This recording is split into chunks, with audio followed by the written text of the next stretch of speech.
Showen called at the 18th hour. "I'm supposed to tell you two to stand at parade rest." Felix cocked his head. "I beg your pardon." "Has the service started?" "About to," she told him. Kent turned to Felix. "They're holding a memorial service for the 9 we lost at the dorm this morning." "Oh." They stood, clasping gloves behind their backs. After a few seconds, Felix sat down again. "What's the matter?" Kent asked. "What do you mean?" Showen wanted to know. "It's Felix. He sat down." "I'm tired," Felix said quietly. They heard Showen laughing. "Don't blame you, Felix. Lots of folk up here would like to lie down after all the partying they've been working at." "Still?" asked Kent. "Sure. Up to about half an hour ago." She giggled. "The whole place is drunk, if you ask me." Kent sat down, next to Felix. Nathan? Felix? The service is on Command 3 if you want to tune in." Felix shook his head. "I'll pass." "Me too," said Kent. She sighed loudly. "I don't blame you. Pretty dreary. Felix, what you been doing all this time?" "Policing the area," he replied dryly. She laughed. Then, abruptly, she groaned. "My God!" she exclaimed. "What was that? Did you two feel that?" "Feel what?" asked Kent. "I don't know. I guess it was an earthquake or banshee quake. Oops! There it goes again!" Felix was already to his feet and moving. The fear rushed like burning tendrils down the back of his neck and across his shoulder blades. "Don't you feel it, you two?" she persisted. "You should. You're only about—" "Canada!" Felix all but shouted. "Get to the— What, damn it!" she continued without hearing. "I can't believe you didn't feel that one." "Canada!" Felix barked. "Get inside! Get in the bunker!" He began to run toward the fort. Kent seemed to get it at the same moment. He barely hesitated before following. "Canada!" Felix called again. "Yes, Felix, I'm here. You don't have to blast my ears.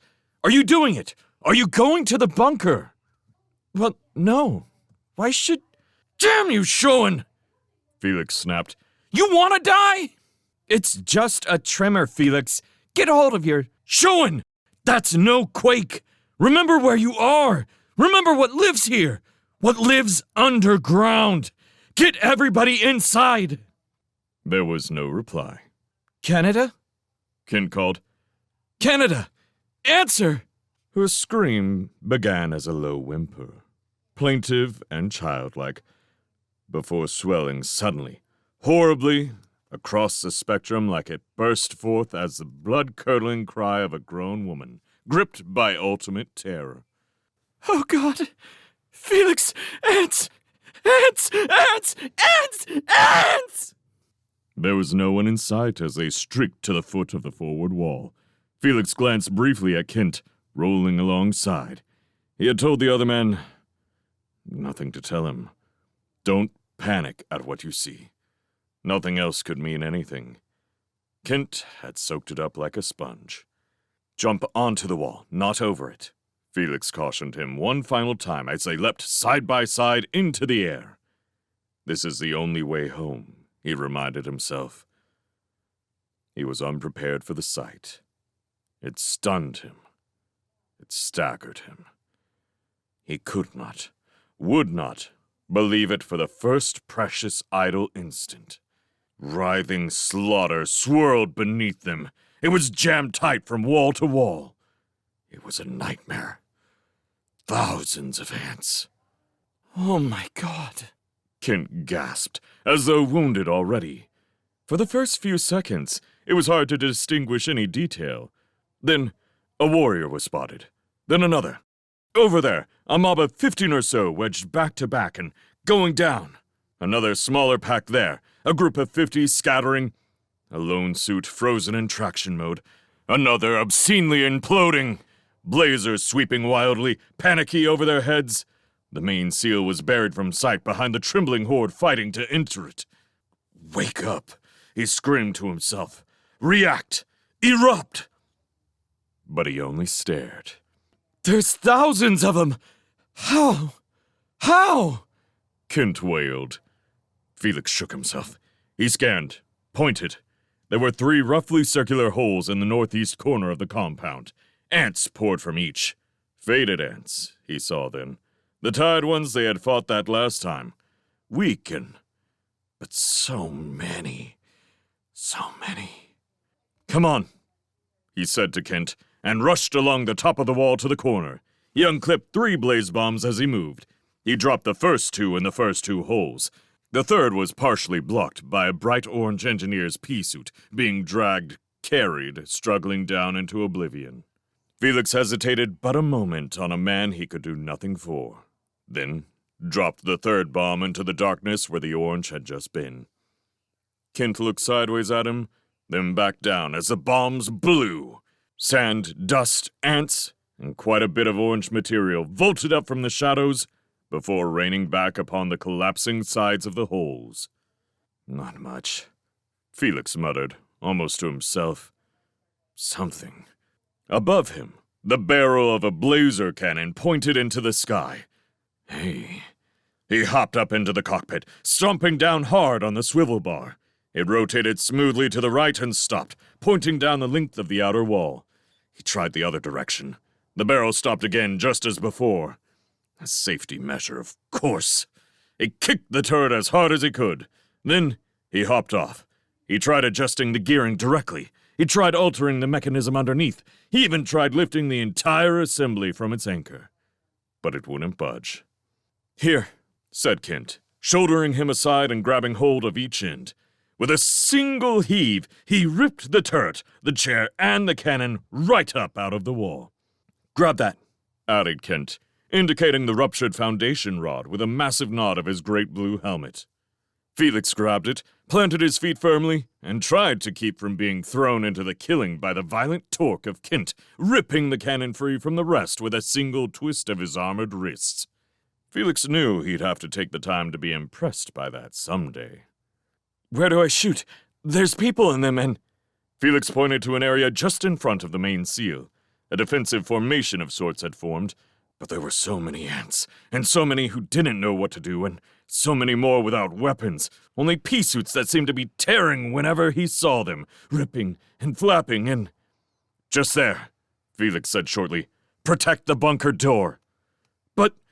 But there's people! I'll kill them too!" "Yes." Kent stared at him. Felix stared back, then pointed again. He heard Kent sigh, but he pointed the cannon and pressed the key. Nothing happened. "Damn it!" Felix snapped. "We ripped the feeder loose, too." "I can fix that," said Kent. "This suit of mine—" His voice trailed off as he concentrated his attention on something in a pouch under an armpit. A feeder line. He ripped the shattered ends of the other feeder free, then snapped his into its place. He touched the trigger key. A blue blazer beam shot forth. It was thick and bright and damn near as strong as the original. From his suit alone, Felix thought in awe. Then he slapped the other man's shoulder and said gruffly, "Shoot." Kent shot. He hated it, Felix knew, and he groaned whenever the beam swept over a human form, which was often. But he shot. Slowly, the pressure on the mob before the main seal began to lessen. But on the wall itself, it began to get tight. They were the only ones on the wall, the only ones providing any outside help, the only ones giving hope. The ants rushed over one another to kill them. Felix got very busy trying to keep Kent alive long enough to do any good. They clambered upward at them, piling atop one another, straining, arching up to the walkway. As they reached it, Felix began killing them. He shot them in two, between their globular eyes or sections, toppling their top halves over backwards, the blood spewing and staining. He killed with efficiency and with dispatch. He killed with the touch of experience. But he was killing alone. And slowly, he was becoming aware of it. He shot to his left and to his right and between his feet, and when the rifle began to heat up, he punched the toe of his right boot at a head, and it lopped off. Weaker ants. Weaker. Cheaper just to do it that way, and he did. He kicked them and punched them or swung his rifle stock, shattering and bashing them. They died in bunches. But they came in greater bunches, and it was starting to get very, very tight and scary. All of them swarmed at him now, the real threat, and not a Kent, whose destruction was distant and uninvolved. Gradually his rifle cooled and he could use it again, and he did, wondering how much power was left within it. But there was no time to stop and check. They came at him from both sides and in front, all along the wall now, and surging at him, and still he killed them. But he was doing it alone. The engine had not come. It hadn't come all along, not since the first one at the beginning of the drop, that first one that had surprised him. The engine hadn't been there either. Where was it? Where are you? Help me! Lift me! Erupt, damn you! Erupt! But it wasn't there. He was alone with just his body and his fear. And he hated this. Hated it as he always knew he would. He turned his head toward Kent for... what? Assurance? Shit! He snapped his head back to the job. He was alone. Okay. And then he killed some more until the rifle stopped working, and then he used the heavy end of it to cleave and bash, and... then he saw that Kent was no longer shooting, had dropped the cannon. He clouted his shin alongside a clacking mandible mouth, leaped over several outstretched claws, and trotted along the top of the wall to Kent. It was draining me, Kent explained guiltily. Don't worry about it, damn it, he growled, slapping the other's shoulder as he passed. Come on! He led them again to the northeast corner and around it. Below, the swarming ants swayed with the change of direction, like waving grain before a gust of wind. They want us so bad, he thought. We gotta get inside while there still is one. It looked like they might have a chance to do it. Kent's brief attack had been devastating for a while. The ants had thinned noticeably. Clear territories were beginning to develop in the shifting crush below. But the number of blazers still working, always heartbreakingly small, had likewise diminished. They were still being overcome by the ants, still being killed, still being pulled apart. They were still losing, and they were still going to lose. But if they could get inside and use the protected transit cone... He pulled them out short when they were even on the wall with the main seal. He turned to Kent. We've got to go down there in front of that seal and bust up that mob. Nobody can get in now, you see? Kent followed his gaze to the wedged bodies shifting below. Ants were swarming at them, dragging individuals away from the outer limits of the pack. The others seemed too panic-stricken to fight back. They simply pressed closer to the seal itself, making it impossible for anyone to use it. The only actual fighting being done was by the poor lost souls who were cut off in the surge of ants. They fought, mostly alone, and died, without hope of reaching the bunker itself. Yet the sheer number of ants these few drew to themselves could make it possible for the sheep at the seal. Okay, Kent said sharply, without conviction. Felix paused the briefest moment and looked at him, peering through the clear faceplate to the pale face behind it. Kent was willing, but This isn't for you, Felix thought. Then he leaped off the wall into the compound. Kent followed. At that instant, the fourth tunnel opened. Ants streamed up into the center of the compound 5 abreast. The jamming horde before the main seal, now close enough for proximity band, seemed to fill their ears with a single mindless scream of horror. Felix! Felix, look! Kent cried. We can't... Felix knew what he meant. They were cut off. They'd never hoped to reach the seal through this new surge. He pointed to a relatively clear space in the corner between the bunker's northern face and the northern wall. Not because he had hope or because he had a plan. It was simply a clear space, and the ants were coming. So many. God, so many. Kent followed him. There were perhaps 3 ants in their path. Felix carved through them with his speed and his forearms and his fear. He heard Kent grunting behind him with efforts of his own. And then they were in the corner. But he didn't know what to do. Where to lead them next? Up onto the walls once more? But here was the hope. Here was the only way home, and he didn't know what to do. He didn't! And the engine would not come. Dimly, he realized Kent was calling to him, pulling at him frantically. "This way, Felix! This way, Felix!" He was yelling, and Felix looked where he pointed and saw the squat little cube nestled against the outer wall of the bunker. A door? A hatch? Did it go inside? And then the surge of ants hit them, and he struck out at them, splintering their faded bodies and their poorly honed exoskeletons and their pale, dead globular eyes. Different somehow. Shinier and slippier. Or, "Felix! The hatch! Help me!" Kent shouted from very close. He rocketed a fist through an eye into the brain case of the ant directly before him, killing it instantly and jamming it up into the clattering hooves of the one behind it. He half leapt into the air, scissoring his legs, and slammed the first one then, 2 boots up through the shattering hide of a gaping mandible. Then he spun about, his arms unfolding, and beheaded the one behind against his right wrist. Black blood gushed and sprayed high into the air.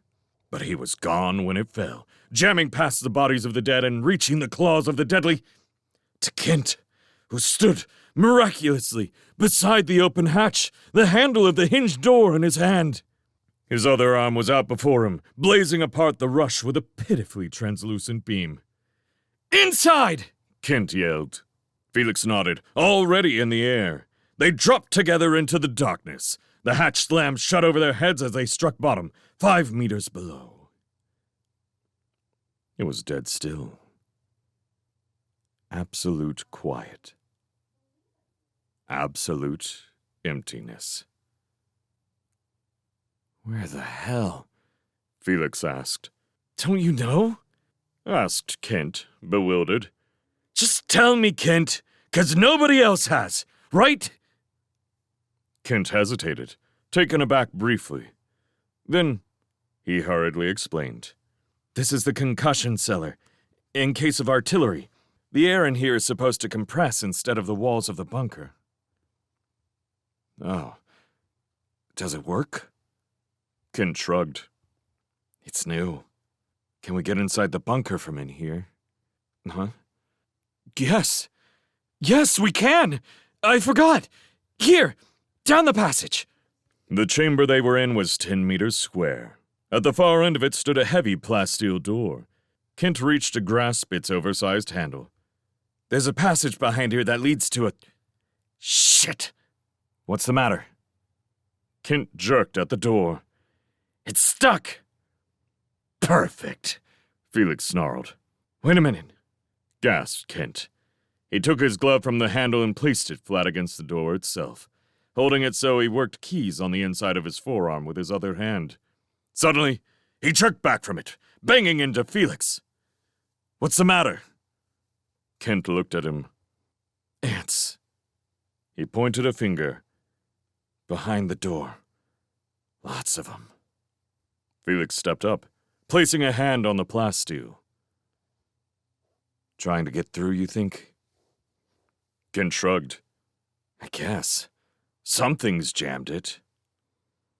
Felix dropped his hand. "Is there another way?" "No." "Shit." From somewhere overhead, a thunderous blast rang out. The floor of the chamber rocked violently under their boots. Sand rained from the high ceiling. "About goddamn time!" Felix snapped happily. "Reinforcements!" gasped Kent with equal pleasure. "Those are concussion grenades. We used them in the..."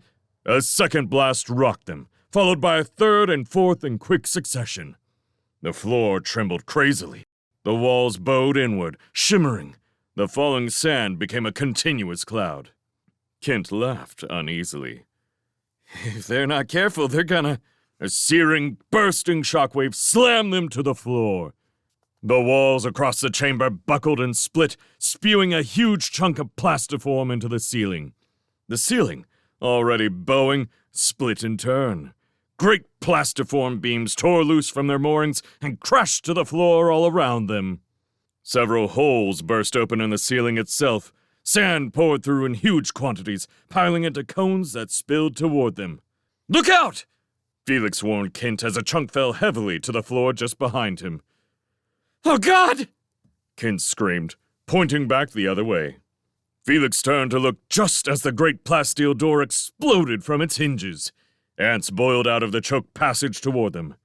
And then, it was happening again, and he lashed out at them, bashing them with his forearms or boots or the butt of the rifle.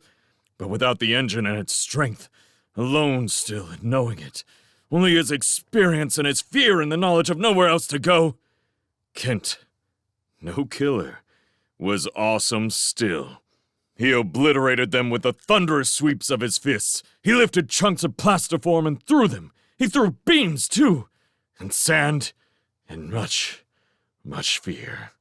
They were holding their own for several seconds and more, but it was a useless struggle, with only one outcome, only one end, with the swarming upon them, pulling and tearing and raking at faceplates and seams, exhausted last-ditch struggles using energy as well as applied to the screams equally certain to come. "The hatch!" Felix shouted. "We've got to get back!" Ken nodded. He heaved a long length of plastiform beam, so big Felix could not have lifted it, at the nearest swelling gang, flattening the first four outright. The two of them took advantage of the momentary pause to back up quickly to where the hatch had been. When they got there, it was gone. "Oh, no!" Kent wailed. In place of the hatch was a warped square of plasteel crammed awkwardly into a sunlit manhole. The grenades had blown their exit apart. "Try anyway," urged Felix, shoving Kent forward. "Try jumping up through it." When Kent hesitated, he shoved him again. "Try, damn it! Come on! You can see the sky there!" Kent nodded, flexed his knees to leap, and another explosion staggered them. More plastiform, more sand cascaded from the walls and ceiling. Felix righted himself with difficulty. The sand was almost thigh-deep now, and it hampered his movements. It hampered the ants as well, but not nearly so much. One vaulted forward at him out of the raining, pouring sand, its claws hammering at his helmet, its pincers snapping audibly for his middle. Felix threw himself back, threw a boot up. The boot struck at the ant's pelvis joint, snapping it cleanly. But the upper ant grasped him still, raking and reaching. He brought his palms up lightning quick from his sides and slammed them into the eyes. They exploded. The ant slid off as he turned once more to Kent. Felix looked up. The plasteel hatch was gone. An uneven square of daylight remained. He nodded. "Go!" Kent went. It was a sloppy, uneven jump. The sand packed about his legs threw him off balance. But he made it, his arms darting up and grasping the edges of the hole and raising him up. Another ant slammed into Felix through the sand. He tore its head off in his hands and threw it at the one coming behind. His boot touched something hard. He reached into the soft, powdery sand between his boots and pulled out a helmet-sized chunk of plastiform. The second ant, hardly delayed by the skull, died instantly, beheaded, as Felix drove the chunk against and through its thorax. "Felix, come on!" Kent shouted. "Right!" he called back. He stepped under the hole, aimed his leap. Another ant piled into him from the rear. He struck out blindly with his armored elbow, slamming it piston-like against the great skull repeatedly. He felt the grip of the claw slip once, twice, then fall away. He should have jumped then, right then. But he turned around instead, wary and fearful of more to come. They were coming. Four abreast, staggered, stumbled forward, claws stretched out and working. He should have jumped then, too. Right then. He should have tried for the only way out. He should have known better. The engine would have... But the engine was gone. And Felix, left behind, could think of nothing but running. And he did. Away from the ants. away from the hole. When it was too late, when he was too far away to go back, he stopped and tried. He and the ants hurtled toward each other. The chamber, by now nothing more than a half-filled cavern, pitched suddenly sideways, throwing him off balance to one side. He heard a deep, tremulous grinding and looked up to see an entire section of the ceiling collapsing upon him. He jerked spastically away, rolling on his side in the cloying sand. The section crashed into the sand less than a hand's width away from his hip. "Get up! Get up!" he screamed inwardly. "Move!"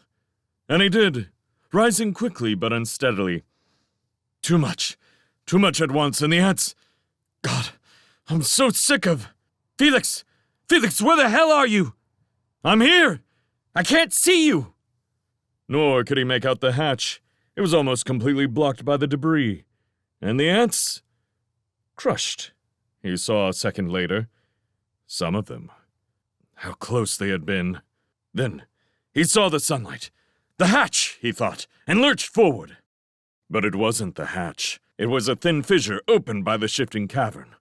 But it was far too small. He could never. He spun around as more ants clamored toward him around the remnants of the ceiling. "Felix! I can't get there!" he heard himself screech. "Damn! Give me a blazer!" he yelled in a more controlled tone. "Or something!" "You can't get back up?" Kent persisted. "Ants!" he gasped, wanting simply to sink to his knees. The shouting exhausted him. "They're between us!" "Felix, I'm coming to help." The blatant sham of the tone touched him. He drew himself up sharply, feeling a hard and bitter grin tighten about his mouth. "No, you're not. But you've got to say it, don't you, hero?" "Felix?" Kent called, from the sound not one bit closer. "Yes, Nathan," he hissed. There was a short pause. Felix used it to throw a chunk of masonry at an oncoming ant. The trouble was, he couldn't see at all, and the sensors were sharply localized by the silconite hanging in the air. "Felix, do you want me to come?" That, too. He must let him off the hook as well. Great. Never mind. It's over. Do it. No, Nathan. They'd only get you two. Save yourself. Well, if you're sure. Felix threw his head back, cackling wickedly. "Fuck you, hero," he thought. Then he decided to say it. "Fuck!" And again the cavern pitched. The entire center support system collapsed during the rocking. A single beam, jutting up at a slant from the floor, was struck just right by a falling block. The beam seesawed wildly, a fulcrum, vaulting up out of the soft sand. It flattened two ants against the remainder of the ceiling. Felix shook himself. He realized he'd just been staring. There was something he should be doing instead of just... "You fool," he groaned disgustedly. He'd been waiting for Kent to come anyway. "Fool," he said again. "Come on, damn you!" He was urging no particular direction. He had no plan. He was just calling the engine, beckoning, beseeching. He moaned as he tripped over something he couldn't see and banged his chin. It didn't hurt, of course. He wasn't hurt. He was just falling apart, cracking like the goddamned bunker. More ants stumbled toward him. He turned away. Distantly, he heard Kent's faint voice calling. The debris and the siliconite had finally cut him off completely. He tried once to understand what Kent was saying, but it was too faint. Too faint and too late. He remembered the fissure. He turned his head. It was there. Small and narrow. Too narrow. They'd catch him up there, he knew. Sure as hell. They'd come up and pull him down and... "Shut up!" he barked loudly. He stomped through the cloying sand to the sharp rays of sunlight. What choice was there? Sit and wait for him? Not these bastards, he thought angrily, as though he both knew and disliked them personally. He paused beneath the fissure. The first part looked possible. He leaped and grabbed the edges. He pulled himself up, wedging past the first bottleneck with considerable difficulty. The siliconite again. It made it hard to shove through. The sand was firmer, less yielding. He looked up. It got narrower. He'd never make it all the way. What else then? Pop his suit when they came? He planted his boots and wedged himself up past the second bottleneck. He stopped halfway through. Caught. He'd hung up on something. He reached back and unclipped the culprit, his last blaze bomb. He reattached it to the other side. Why'd you bother? He asked himself when he'd finished. Planning to end it that way? A blaze bomb would do breathtaking things in this rat hole, sure enough. Entomb him, for one. Damn it! Damn you! The goddamn ugly sky is right there! Move! And he lurched upward. He jammed himself up, kicking and twisting, carving ruts in the sand with the outline of his suit. In seconds, he had to stop. Exhausted. He looked up. He had come maybe 2 meters. He still had another 7 or 10 to go. He looked down. The ants had massed in place. 2 were climbing atop others to try to reach him. Which they would, of course. About sand, ants were practically overqualified. Come on! Don't just watch them. He strained and shoved himself up some more, feeling a prolonged shudder of claustrophobic panic when the narrowness stopped him suddenly. He couldn't move. It felt, even through the suit, which was insane, as though the entire weight, the entire crushing mass of Banshee held him. The planet had him, pinned at chest and back, waiting for the mood to strike and the cavern to shift. The suit would resist, crumpling more and more before the planet would grow bored and slam him flat like 2 palms. Would he feel it? What would he feel?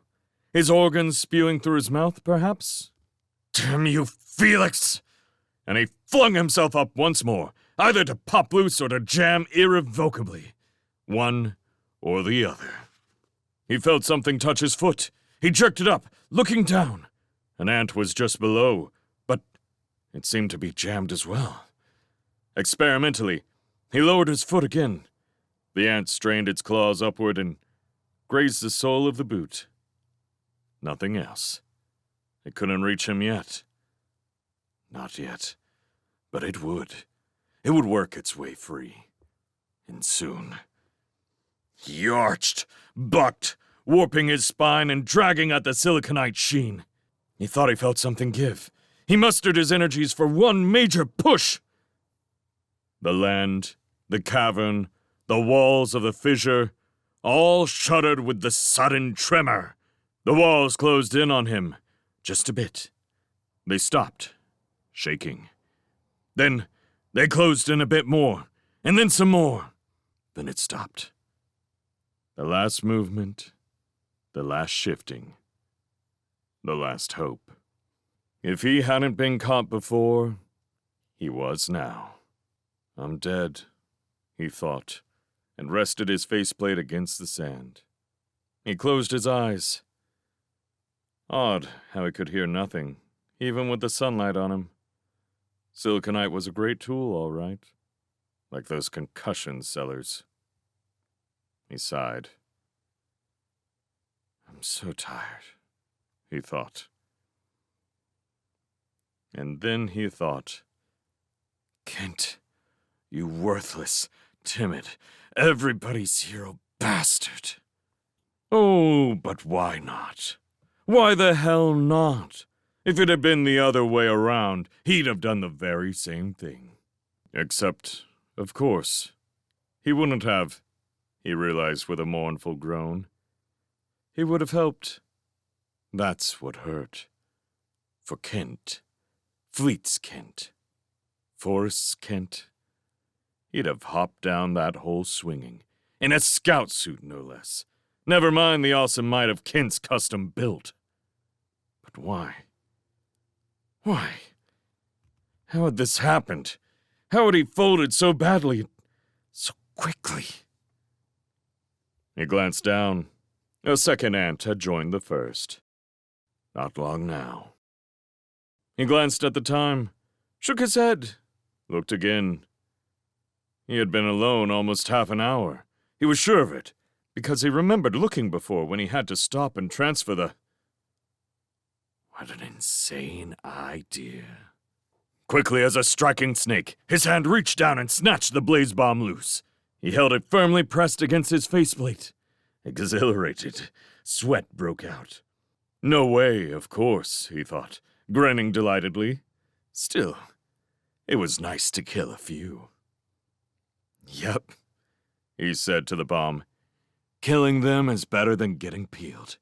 In fact, killing them is better than not killing them. Killing them is fun. The narrow gap between the two beneath him would require a little delicacy. No good to have it get hung up on them. Plasteel was very nice, but 2 meters away from a blaze bomb, it was about as protective as cotton.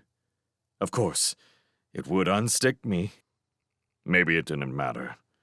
Thus confined, even from so far away as the cavern floor, the bomb would almost certainly kill him, either with the blaze, or the compression, or by shaking loose the pinning walls, driving them suddenly together to squash... What the hell? He said, keying and dropping the bomb in a single motion. It fell cleanly between the two monsters. Well, that was something anyway. The blaze killed the ants instantly. It also boiled their hides, fusing them into a single hurtling mass that rushed like an artillery shell up the fissure. Felix was aware of light, noise, and, finally, movement. Then, all was dark.